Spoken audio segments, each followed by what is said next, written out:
In the Ramayana, there's a wonderful story of Ram's wedding with the love of his lives, Sita, not just his life, but Sita existing as Lakshmi outside of the physical world.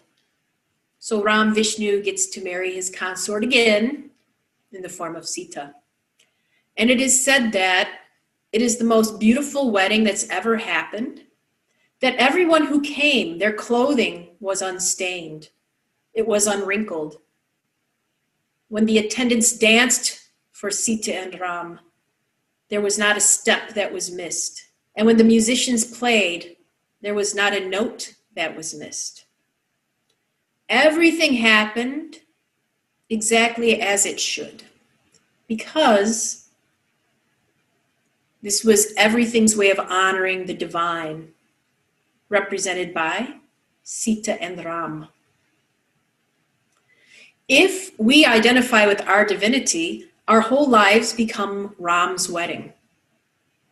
Nothing is out of step.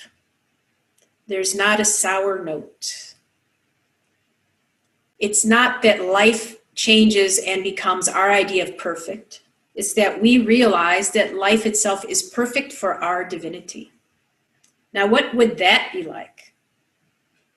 So you are Ram or Sita, depending how you want to identify. And the whole world around you is saluting your divinity by being perfectly what you need. Does that affect your view of life?